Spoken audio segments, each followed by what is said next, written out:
We're used to thinking that success depends on our IQ, our ability to solve problems and think logically. But why, then, do geniuses often end up alone, while people with average grades become great leaders? The answer lies in emotional intelligence. Experts are certain. EQ is a better predictor of success and happiness than intelligence. It's your social radar, helping you navigate the undercurrents of human relationships. Today, we'll explore 7 signs that your EQ is top-notch and how to turn your brain into a control center for your life. Emotional intelligence isn't the opposite of intelligence. It's a unique combination of heart and mind. It's the ability to recognize emotions, understand what they signify, and manage them effectively. Fun fact, up to 93% of our communication consists of non-verbal cues. These include facial expressions, gestures, and tone of voice. A person with high EQ reads these signals just as easily as you are reading this text. 1. High emotional intelligence, deep self-awareness. You don't just say, "I feel bad." You can identify your emotions among hundreds of nuances, and according to the latest data, there are over 376 of them. Sign: you take responsibility for your feelings. Instead of, "You hurt me," you say, "I feel hurt by this situation." You understand why the emotion arose. Is it a reaction to an event or an old wound? 2. Mastery of the 3-second pause, self-regulation. You are not a slave to your impulses. When stress arises, you are able to pause between the stimulus and the reaction. Technique: people with high EQ use cool-headed reasoning to calm an emotional outburst. They know that if they explode now, the moral blow will linger for a long time, even if they apologize later. 3. Emotional resilience and resilience. You know that setbacks aren't the end, but part of the strategy. Sign: you don't beat yourself up over mistakes. Self-flagellation is a sign of low EQ.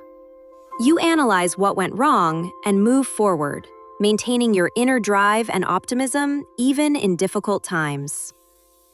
4. Radical empathy, physical attunement. Thanks to mirror neurons, you literally feel what others are feeling. Sign: you know how to listen not only with your ears, but also with your heart. You notice subtle signals, a frozen smile, tense shoulders, or a change in your conversation partner's breathing. You become a mirror that supports rather than judges. 5. The ability to be an emotional leader. This is the ability to manage the atmosphere in the room. You know how to diffuse a conflict or inspire a team. Sign: people want to be in your emotional field because you radiate confidence and calm, not anxiety. You know how to use I messages to resolve conflicts without blame. 6. Metacognition, thinking about thinking, a rare trait. You're able to observe your thoughts as if from the outside. Sign: you catch yourself in the middle of a thought and ask, is this anger helpful for my goal right now, or is it just a defensive reaction? Only 1% of people possess this skill at a high level.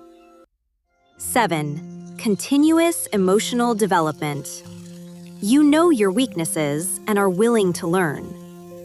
Sign: you understand that EQ is not an innate talent, but a muscle that can be trained throughout your life.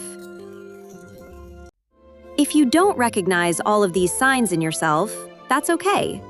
Unlike IQ, emotional intelligence can be developed. Here are 3 steps to get started. Emotions journal. Ask yourself several times a day, what am I feeling right now and why?